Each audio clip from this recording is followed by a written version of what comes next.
tonight. How you doing? Look, some of you who have been around the channel for quite some time or been recommended some of my videos know that occasionally I'll do sort of a mid-dive on a topic.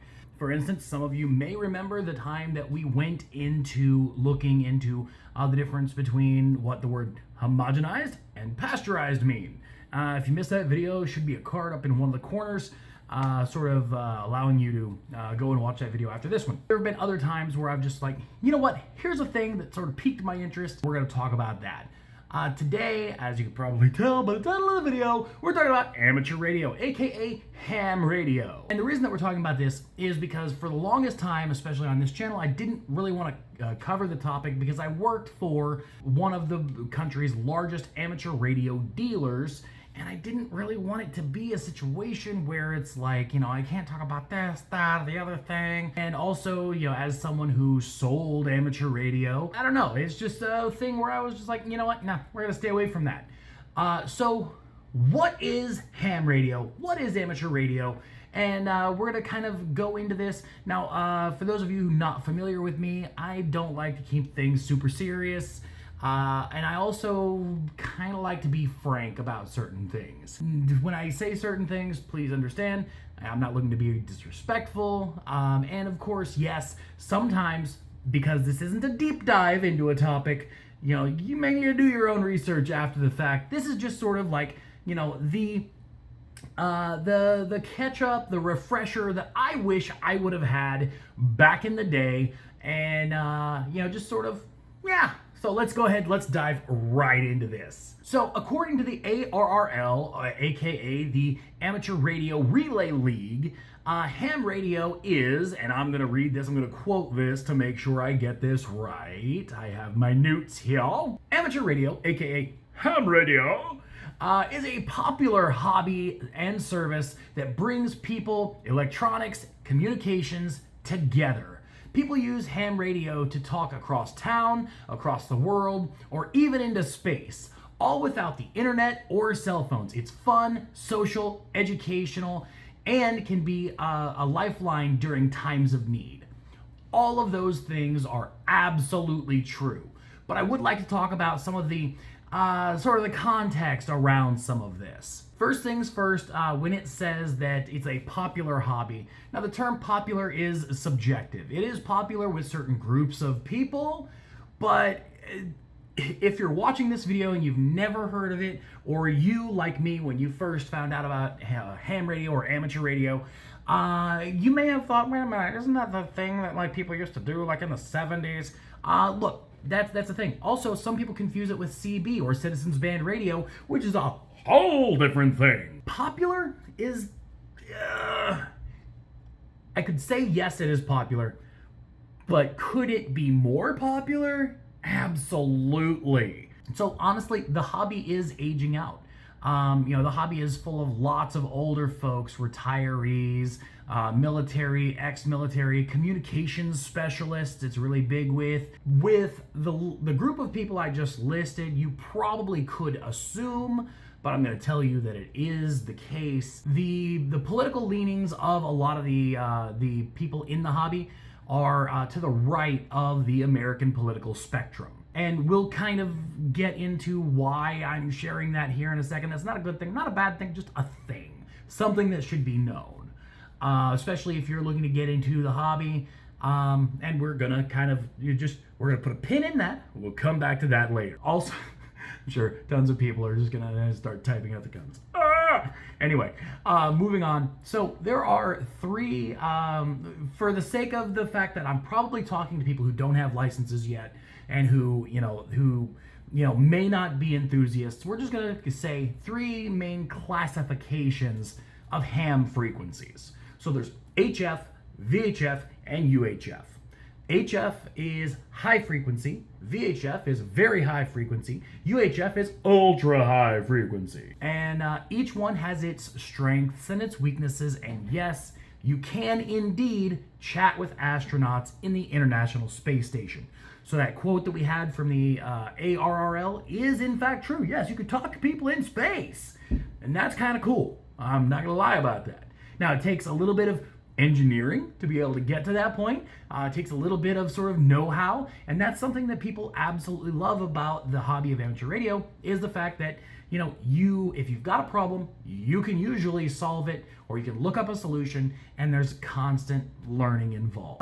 So moving on to another part of that quote from the ARRL. So yes, amateur radio ham enthusiasts often talk about the fact that ham radio works when other forms of communication absolutely do not. So cell phone towers go down, you know, that kind of thing. Absolutely, yes, ham works, right? However, if I'm being truthful, that's a fairly rare event in modern society. Now, living in northern Alabama, as I do, it's often sort of brought out, like, you know, back in 2011, you know, there was several tornadoes that came through and knocked everything out, and it was like 2 weeks where there was no communications, right? You basically had to, you know, drive to, you know, Nashville, Tennessee, in order to really get anything. And it wasn't just communications, it was everything. Like, there was no water, there was, you know, all kinds of stuff. Like, and ham radio absolutely stepped in, helped sort of organize, like, relief. You know, people will be here handing out batteries, and here handing out this, and you can charge your phone at this location, you know, and gas you can get over here, and, you know, sort of logistically, yes, amateur radio completely stepped up, and that was amazing. But like I said, that is a rare thing, and it is sometimes left out that amateur radio also has sort of infrastructure of its own, that can, in theory, also be knocked out during some of these events. Now, a lot of it doesn't depend on infrastructure, but there is a little section of amateur radio over here that's, you know, a little bit too deep for this video for me to really get into, that, yeah, that infrastructure can go away, which, you know, can limit things, but not completely cripple. So we'll kind of put a pin in that as well, maybe come back to it. So it's also, you know, some of that infrastructure is also maintained by unpaid volunteers, and also sometimes crowdfunded by communities and things like that. So, I mean, that's also a good thing, but also keep in mind, let's see here. As far as that goes, like, you know, you can think of some of that infrastructure. Look, this is not the proper terminology, but some people will definitely understand if I just say, you can think of these as like relay towers, okay? So put a pin in that, we'll come back to that as well. So yeah, if you're not familiar with the verbiage of the hobby, at least there you get the gist. So now, being a ham operator does in fact require a license, and now there are 3 different types of licenses that you can get. Though the FCC does regulate certain things. Oh, you know what? Before we get into that, let's talk about the 3 licenses. So there's your amateur extra, your general, and your technician. Actually, I did those backwards. So the first license you get is your technician, all right? And basically, that is your license to learn. And if you stumbled upon this video early on in your amateur radio, you know, career, if you will, you'll hear that a lot, all right? And you've probably, if you're an older ham radio operator, sometimes called an Elmer, you have probably said this ad nauseum. Just tons of times you've said this. And it is very true. Essentially, you know, you study for the test and you pass it so that the FCC is like, yeah, you're an amateur operator now. Essentially, from there, that's when you really start the process of getting comfortable. Like I said, it's your license to learn, you know, and the only way you're going to learn is through doing. And when it comes to amateur radio, so much of it is self-guided. Like, you know, hey, look, I'm going to set this target, this goal, this thing for myself. And then you sort of go from there. You know, or, you know, hey, look, you know, I've got a friend in, you know, the next county over. Let me see if I can, you know, talk to him. Or, you know, I've got somebody up in Washington State and I'm over here in Denver, or, you know, whatever. Like, you know, you sort of set your own sort of what you want to do, and then you go from there. So with that being the case, you know, I got off on a tangent. It is your license to learn. And then up from there, you have your general. And each time you move up, you get additional privileges from the FCC. And by privileges, that can be frequencies you can use, or, basically it opens up little bits of, additional things that you can do. Some of that is going to be through voice. Some of that is going to be through, this CW, or as some people may know it, like Morse code. Like, you can tap out, tons of stuff. And that's another great thing is back in the old days, a lot of the Elmers, remember we were talking about those are sort of the old timers. They remember a time where you, in order to pass your amateur radio license, you had to learn how to key. Or CW, Morse code, or whatever. And I shouldn't gloss over that much. Just know that, yes, this is a mid-level dive. All right, so there's some depth here we're not covering. They can remember a time where you had to do it. I believe it was 80 words per minute you had to. And I am so glad that that's no longer a thing, because I didn't have to do any of that for my license. And it's been years since that code requirement was there. So, and that actually has opened up the hobby to tons of new people who never would have been able to get it, because that code requirement kind of knocked a lot of people out. Whether it be because they couldn't, it's a big time requirement to learn and to get fast enough to pass that. It just knocked a lot of people out. Thankfully, the code requirement is no longer there, and as a huge, benefit, that also means a lot more younger people in the hobby. Remember, one of the things I shared earlier is that the hobby is kind of aging out. A lot of older folks, who didn't used to be so young or didn't used to be so old, but now, so getting sort of those younger people in there, really nice to have. All right, so. Though the FCC does regulate certain things about conversations that take place on the airwaves, there are things that they don't regulate, right? So they do regulate things like swearing and, that kind of thing. Basically, if you can't say it on TV during, family, the family block of shows, you don't say it on when you key up on your radio. Though it doesn't draw the line at the content of the communications. So don't be surprised if you happen to, happen upon, graphic conversations about, somebody's wife's toenail fungus, or, their latest doctor's appointment, and all these things. It happens, right? So it's not super duper common, and I don't want to paint that picture, but it would be sort of dishonest not to, or to pretend that it wasn't a thing. It is a thing, though some individuals may adhere to a more friendly standard, like a more friendly standard, I guess is what I'm trying to say. Ham radio doesn't always follow like polite dinner conversation rules. So, you will have people bring up things like religion and politics. It happens a lot. And it's not always, bickering back and forth, Sometimes it's just basically...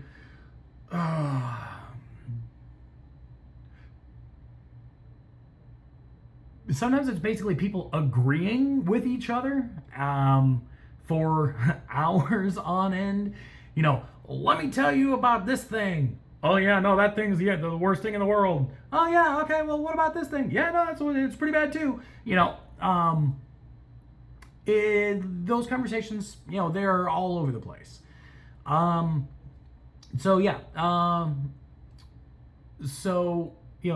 be surprised if you do happen upon, conversations that are enthusiastic or heated involving these topics.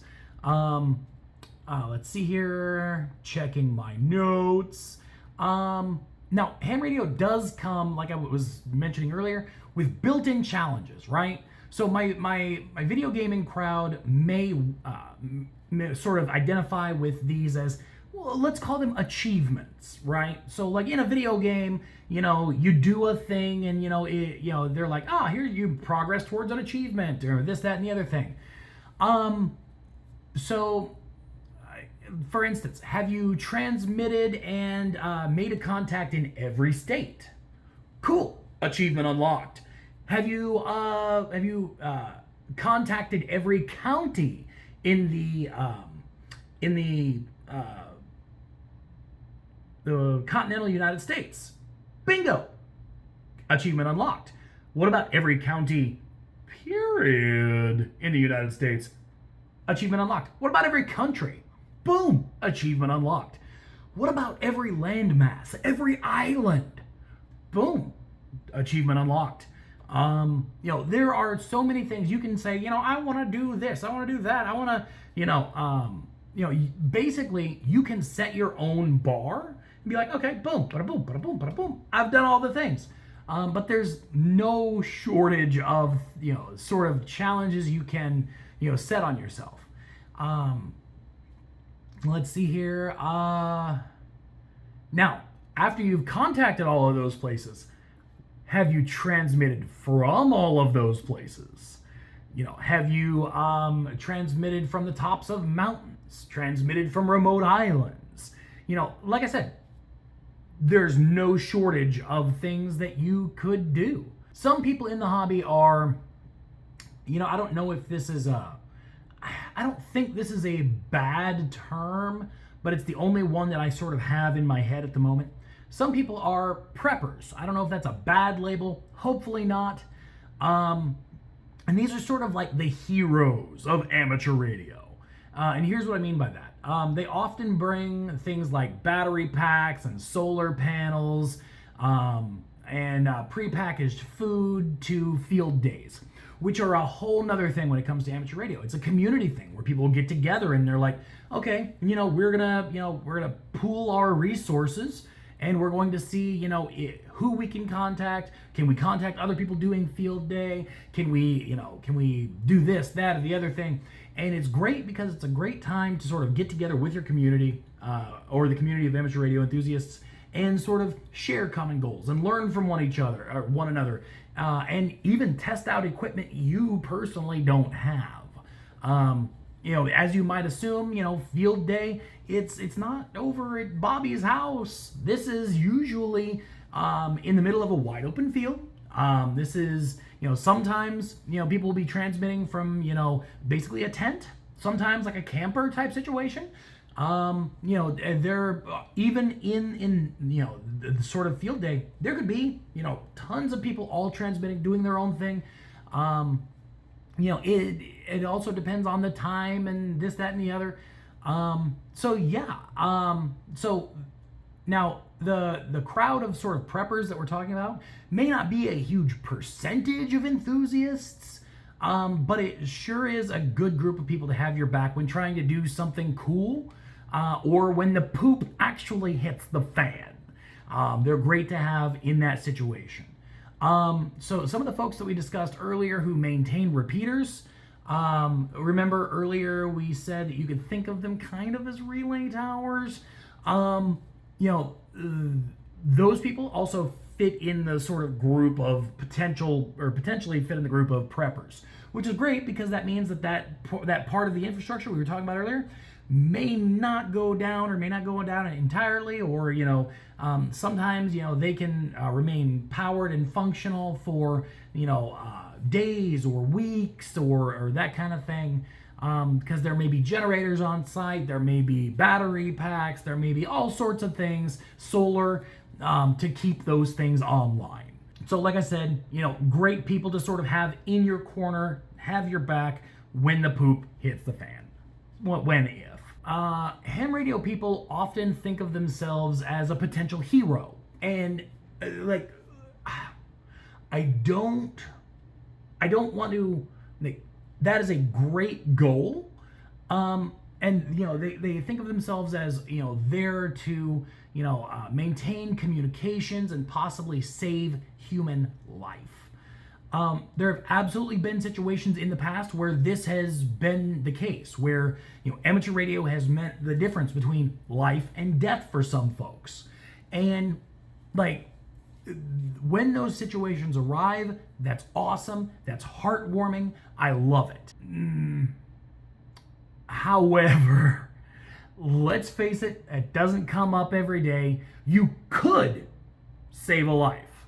That doesn't mean that you'll ever have the chance to do it. I could stand outside, for example, I could stand outside of a train station every single day for several hours a day and just wait for someone to potentially fall off, onto the tracks. And yes, I could absolutely rush in and save their life. But if that's all I'm doing is just waiting, it's a really boring time. And that's, I'm also not, it's just, if I don't have anything else to do while I'm, there to potentially save a life, that's not exactly, like that's a different story. However, thankfully, there are tons of other things to do while you're participating in the hobby. Tons of other things to do while you're trying to you're trying to be there for people, right? Tons of conversations to have. Just basically being there can in fact mean the difference between life and death for somebody. But that also means that you're going to be spending a lot of time doing other things while potentially doing that, and also honing your skills. Like, it is a lot of work. If you're the type who says, I want to get into amateur radio so that when the poop hits the fan, I have a method of communication. I want you to understand there's not a huge learning curve, but there is a learning curve to conquer before you even get there. It's not like CB where you just hit up channel 19, you key up and you're good. This is a very different beast. And I don't want to discourage, but I want to set honest sort of expectations. If you're getting into amateur radio because you want to basically put yourself in a situation where you can help other people, just know that you're going to spend a lot of time doing other things, waiting for the poop to hit the fan. You're going to spend a lot of time doing other things before you ever have the potential to help somebody out in a situation where it's life or death. And that's another thing. Amateur radio, actually, the FCC has carved out a special little thing where, let's say, yes, amateur radio does require a license to operate, with the exception of when human life is in danger. Same thing with frequencies. So if you or someone is dying, or their life is in danger, maybe they're not actively dying, it doesn't just key up. I don't care what frequency you're on. That part of the law is in there so that it doesn't matter. You just get a hold of whoever you can as quickly as you can. That's there for you for that situation.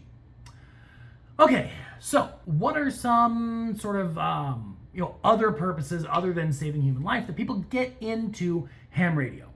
I mean, there are a lot. Look, we were talking about field day. It's community. A place to belong.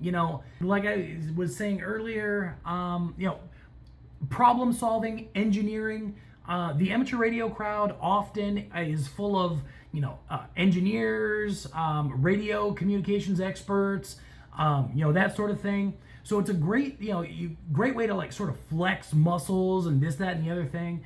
It's a hobby that involves learning, a lot of learning. Now, once you can plateau. You could be like, I need to know this. This is all I need to know. This is where I'm going to stay. Cool. But if you want to grow past that, go for it.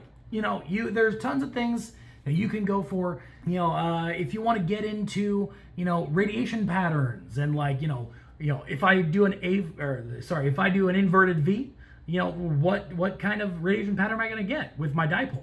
Okay, well, what if I go for, an inverted L? What am I going to get there?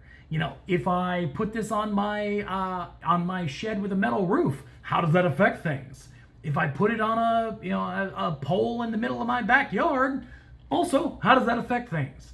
So, there's tons of stuff, problem solving, engineering, learning. So getting a license may actually look good on a resume, especially if you're in a science-y field or an engineering type field or, anything like that. Might look good on a resume, or just honestly, just random bragging rights. You get a license, it's good for 10 years. Why not? Let's see here. So testing new to you technologies. In the same way that when you buy a new car or a pre-owned car, it's new to you. Look, there are tons of technologies out there with amateur radio that you may not have experience with. Look, amateur radio has all of the stuff that was built in the 70s, 80s, 90s, even before that, even after that. And there's also digital technologies. So digital amateur radio, though some of the older crowd, the Elmers, may say that's not real amateur radio. And though they may have a point, maybe, possibly, I don't know. Look, that's a fight, a discussion I'm not going to get into because this is only a middle dive, not a deep dive, not a shallow dive, just so, there's tons of technologies out there that you can work with that may actually help you, cross transferable skills into other things, areas of life. That's another reason people get into it. Gaining an understanding of radiation, radio waves, material science. Those are good reasons to get into the hobby. And then just practicing engineering principles in general. That's why a lot of people get into amateur radio. Now, I fear that some people may walk away from this video thinking that I'm talking smack or something like that. Now, that's not my intention. I'm just hoping to have sort of an honest, frank, sort of conversation and give info to some people who may have never heard of the hobby from a realist perspective, right? So, some people may walk away from this video going, oh, well, he's talking about how amateur radio doesn't save lives. Now, hold on, wait, I did not say that. I did not say that. I said, make sure that you get into it for other reasons too. Otherwise, you're going to be doing a lot of waiting. And also, I'm just saying, honest, frank, not trying to talk smack. And also, I wanted to put a video out there that's not sort of from the perspective of, somebody who rabidly loves amateur radio and who wants you to join the hobby. Don't get me wrong, if you get a license because you watch this video, that's great.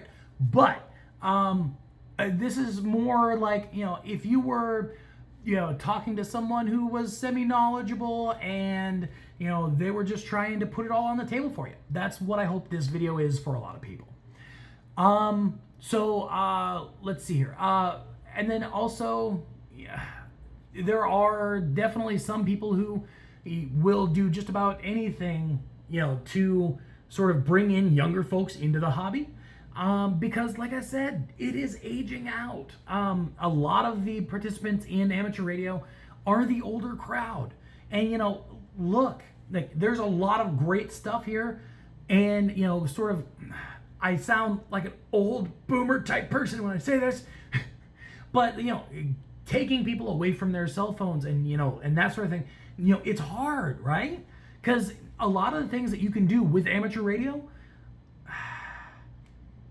you can do easier with something like, Skype or Teams or, Discord or whatever. Sure, yeah, but that doesn't give you the other things that amateur radio gives you.